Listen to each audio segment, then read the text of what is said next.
Impérios raramente caem quando aparentam estar mais fracos. Com mais frequência, eles entram em colapso no auge do próprio espetáculo, quando a confiança mascara a fragilidade e a cerimônia disfarça o medo. Na década de 1970, o Irã se apresentava ao mundo como um pilar de estabilidade em um Oriente Médio volátil. As receitas do petróleo dispararam após a crise energética de 1973. O horizonte de Teherã foi redesenhado por arranha-céus de aço e vidro, e líderes ocidentais brindavam o Shah como um guardião contra a expansão soviética. A monarquia projetava inevitabilidade. Desfiles militares cruzavam os grandes bulevares. A polícia secreta monitorava a dissidência com eficiência quase clínica, e a televisão estatal narrava uma história de progresso ininterrupto. No entanto, por trás dessa narrativa polida, forças mais profundas estavam em movimento, forças enraizadas não apenas na política, mas na memória, na identidade, na fé e na humilhação histórica. A Revolução Iraniana de 1979 não foi uma explosão súbita de fúria, foi o desfecho de décadas de tensão entre uma modernização imposta de cima para baixo e uma legitimidade exigida de baixo para cima. Para compreender por que um monarca que comandava um dos exércitos mais poderosos da região abandonaria seu trono em janeiro de 1979, é preciso examinar não apenas os protestos finais, mas a arquitetura psicológica do poder que os antecedeu. Quando Mohammad Reza Shah Pahlavi assumiu o trono em 1941, o fez em circunstâncias extraordinárias.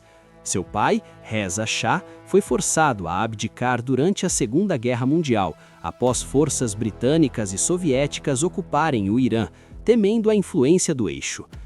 Desde o início, o jovem Shah governou sob a sombra da intervenção estrangeira e da insegurança interna. Essa insegurança se intensificou no início da década de 1950, quando o primeiro-ministro Mohammad Mossadegh nacionalizou a Anglo-Iranian Oil Company, desafiando o domínio econômico britânico e afirmando a soberania iraniana. A crise culminou em agosto de 1953, quando uma operação secreta orquestrada pela CIA e pelo MI6 ajudou a remover Mossadegh e restaurar a autoridade do Shah. Embora a monarquia tenha sobrevivido, o episódio deixou uma cicatriz profunda na consciência política iraniana. Para muitos iranianos, confirmou que potências estrangeiras podiam moldar seu destino. Para o Shah, reforçou a convicção de que a sobrevivência dependia do controle interno e da aliança com o Ocidente. A partir daquele momento, a modernização do regime seria inseparável de sua dependência externa. Em 1963, o Shah lançou a Revolução Branca, um amplo programa de reformas destinado a transformar o Irã em um estado industrial moderno. A redistribuição de terras buscava desmantelar estruturas feudais. As mulheres conquistaram o direito ao voto. Corpos de alfabetização foram enviados a vilarejos rurais. Projetos de infraestrutura aceleraram o crescimento urbano. No papel, as reformas eram ambiciosas e progressistas. Na prática, romperam redes sociais estabelecidas sem criar alternativas estáveis. Muitos camponeses receberam lotes pequenos demais para sustentar suas famílias e migraram para cidades já pressionadas pela expansão acelerada. Autoridades clericais tradicionais viram sua influência ser corroída pela intervenção estatal na educação e na legislação. O crescimento econômico concentrou riqueza nos centros urbanos e entre elites ligadas à monarquia, enquanto a inflação e a corrupção minavam a confiança pública. O Shah enxergava a modernização como uma ascensão linear rumo à prosperidade. Amplos setores da sociedade a vivenciavam como deslocamento, desigualdade e erosão cultural. Em nenhum momento a confiança do regime foi mais visível do que em outubro de 1971, quando o Shah organizou a celebração de 2.500 anos da monarquia persa em Persépolis. Dignitários do mundo inteiro compareceram a um espetáculo extravagante montado diante das ruínas da antiga capital aquemênida. A mensagem era clara. A dinastia Pahlavi se apresentava como herdeira de Ciro o Grande, guardião de uma civilização mais antiga que Roma. Contudo, a grandiosidade produziu simbolismos inesperados. Enquanto culinária importada era servida em tendas de seda no deserto, muitos iranianos enfrentavam alta de preços e repressão política. A polícia secreta do regime, a SAVAK, expandiu a vigilância e prendeu críticos, intelectuais, nacionalistas e líderes religiosos. Em 1975, o Shah dissolveu o pluralismo político, declarando um sistema de partido único, sob o Partido Rastaziz. A participação tornou-se obrigatória. A dissidência passou a ser tratada como traição. A monarquia, antes ansiosa por sua sobrevivência, agora projetava controle total. Paradoxalmente, essa projeção reduziu sua margem de erro. Entre os que desafiaram a legitimidade do Shah estava o Ayatollah Ruhollah Khomeini, um clérigo que denunciou a Revolução Branca em 1963 e posteriormente foi exilado.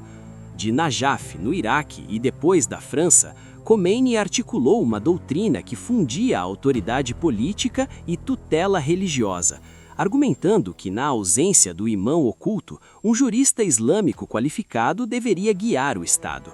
Seus discursos circularam em fitas cassete, copiadas e redistribuídas por redes de mesquitas, bazares e grupos estudantis. Em uma era anterior à comunicação digital, essa disseminação analógica mostrou-se surpreendentemente resiliente. A retórica de Khomeini enquadrava a oposição não apenas como divergência política, mas como obrigação moral. O Shah era percebido como um governante afastado dos valores islâmicos e subordinado a interesses estrangeiros. Ao redefinir a resistência como dever sagrado, a oposição transformou queixas fragmentadas em uma narrativa compartilhada de redenção. O ponto de virada chegou em janeiro de 1978, quando um jornal patrocinado pelo governo publicou um artigo atacando Khomeini. Protestos eruptaram na cidade sagra de Qom e as forças de segurança responderam com força letal. De acordo com as tradições xiitas de luto, cerimônias memoriais foram realizadas 40 dias depois, gerando novas manifestações, que por sua vez produziram mais vítimas. Esse ciclo de luto e protesto criou um ritmo de mobilização enraizado na própria cultura religiosa. No verão de 1978, greves se espalharam por setores cruciais da economia, incluindo a indústria petrolífera. A paralisação sinalizou que a dissidência havia ultrapassado estudantes e clérigos, alcançando a classe trabalhadora industrial. Em 8 de setembro de 1978, conhecido como Sexta-feira Negra, tropas abriram fogo contra manifestantes na Praça Jali, em Teherã. Relatos contraditórios sobre o número de mortos circularam amplamente, amplificando a indignação e corroendo a credibilidade do regime.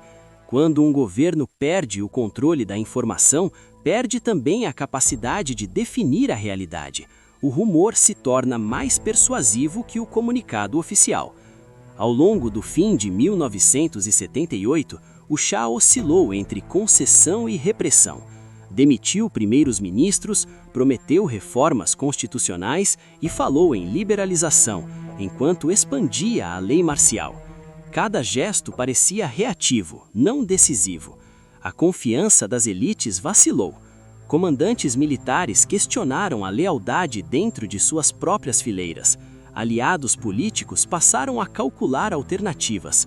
Em dezembro, milhões marcharam em manifestações coordenadas durante o mês sagrado de Muharram, evocando temas históricos de martírio e injustiça. O simbolismo era poderoso. A luta contra o Shah foi apresentada como uma reencenação da resistência do Imã Hussein em Karbala. a revolução adquirira um vocabulário sagrado. Em 16 de janeiro de 1979, o Shah deixou o Irã, oficialmente para tratamento médico. Multidões celebraram nas ruas. Em 1º de fevereiro, o Ayatollah Ruhollah Khomeini retornou a Teherã, recebido por uma massa imensa que sinalizava a transferência irreversível de autoridade.